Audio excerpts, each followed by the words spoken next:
نحمده ونصلي على رسوله الكريم اما بعد فاعوذ باللہ من الشیطان الرجیم بسم اللہ الرحمن الرحیم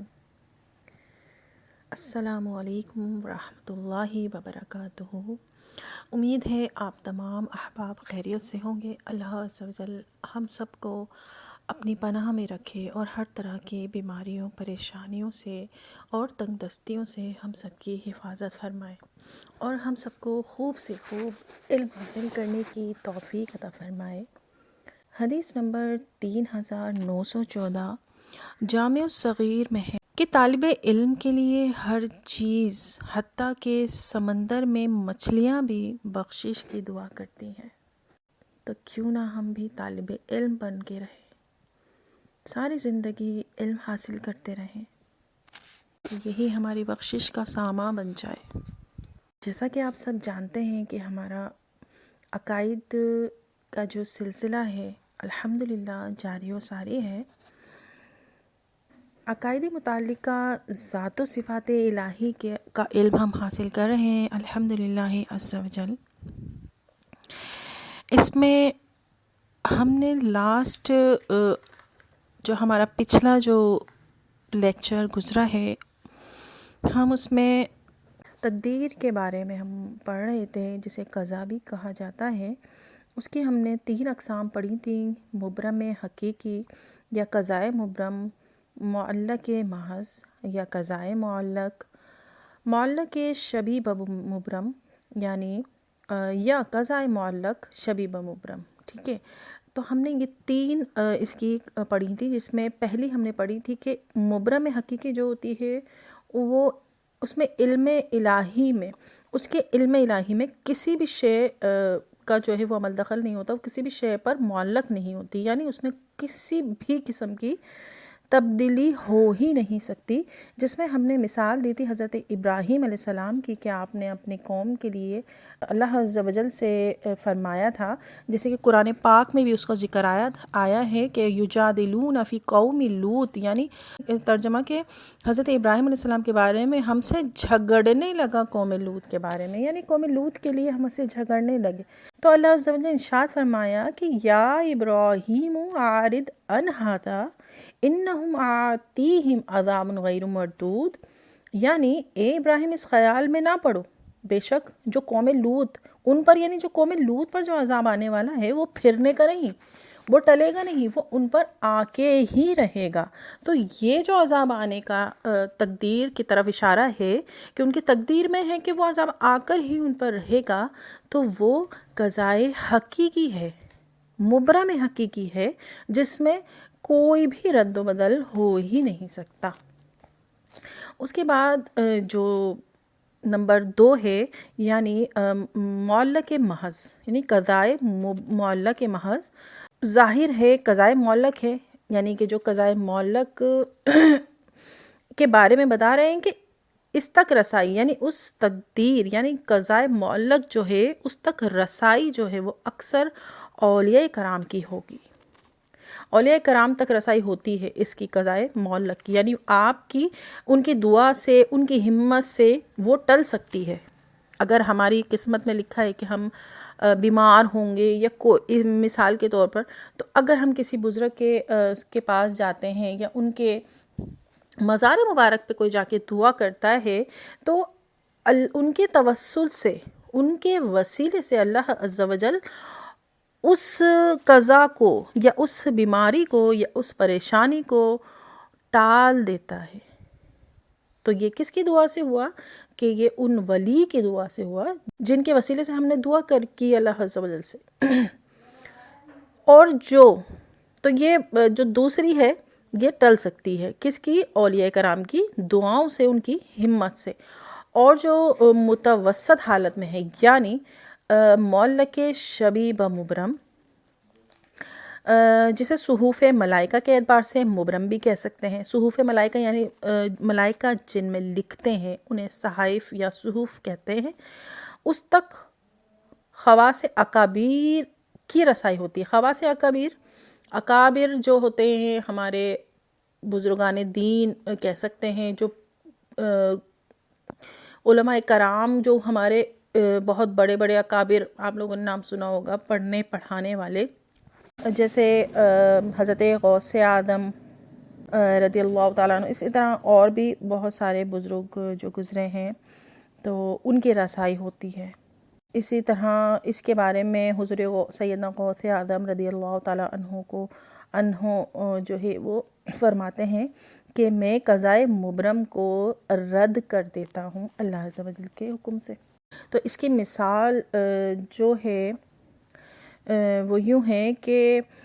جب حضرت سیدنا غوث اعظم رضی اللہ تعالیٰ عنہ نے یہ فرمایا کہ میں قضائے مبرم کو رد کر دیتا ہوں، تو اس پر کلام کرتے ہوئے امام ربانی حضرت مجدد الف ثانی الشیخ احمد سرہندی رحمۃ اللہ تعالیٰ علیہ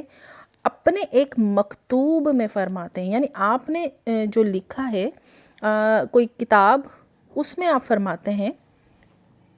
آپ نے فارسی میں یہ ارشاد فرمایا ہے، پورا مکتوب آپ نے جو لکھا ہے وہ فارسی میں ہے، جس کا ترجمہ کچھ اس طرح سے ہے کہ جان لے اللہ تجھے ہدایت عطا فرمائے اے پیارے بھائی، قضا کی دو قسمیں ہیں، قضائے معلق اور قضائے مبرم۔ قضائے معلق یہ ہے کہ اس میں تبدیلی کا احتمال ہوتا ہے، جبکہ قضائے مبرم وہ ہے جس میں تبدیلی کی گنجائش نہیں، جیسا کہ ارشاد باری تعالیٰ ہے اور جس کا ترجمہ ہے کہ میرے یہاں بات بدلتی نہیں۔ یہ قضائے مبرم کی مثال ہے، جبکہ قضائے معلق کے بارے میں ارشاد اللہ عز و جل فرماتا ہے کہ اللہ جو چاہے مٹاتا اور ثابت کرتا ہے اور اصل لکھا ہوا اسی کے پاس ہے۔ تو آپ دیکھیں قرآن پاک میں دونوں کی مثال آ چکی ہے کہ اللہ عز و جل ایک جگہ فرما رہا ہے کہ میرے یہاں بات نہیں بدلتی، پھر دوسری جگہ ارشاد فرما رہا ہے کہ جو اللہ چاہے مٹاتا بھی ہے اور ثابت کرتا ہے۔ تو یہ مثالیں دونوں ہیں، ایک کس کی مثال ہے کہ قضائے مبرم کی پہلی والی، اور جو قضائے معلق ہے کہ جس میں تبدیلی ممکن ہے، وہ اللہ عز و جل جو چاہے مٹاتا اور ثابت کرتا ہے، تو یہ جو ہے اس کی قضائے معلق کی مثال ہے۔ پھر فرماتے ہیں کہ میرے پیر بزرگوار قدس سرا فرماتے ہیں کہ حضرت پیر سید محی الدین جیلانی قدس سرا ربانی نے اپنے بعض رسالوں میں تحریر کیا کہ قضائے مبرم میں کسی کو تبدیلی کرنے کا اختیار نہیں، مگر مجھے اختیار دیا گیا۔ جیسے کہ ہم نے پڑھا کہ جو قضاء مبرم تھی جس میں اولیاء کرام کو اس میں رسائی حاصل تھی، قضائے مبرم میں فقط اولیاء کرام ہی تصرف فرما سکتے ہیں، یعنی کہ آپ کی ہمت اور آپ کی دعاؤں سے وہ رد ہو سکتی ہے۔ تو کسی کو بھی تبدیل کرنے کا اختیار نہیں، مگر مجھے اختیار دیا گیا ہے۔ یہ کس نے فرمایا؟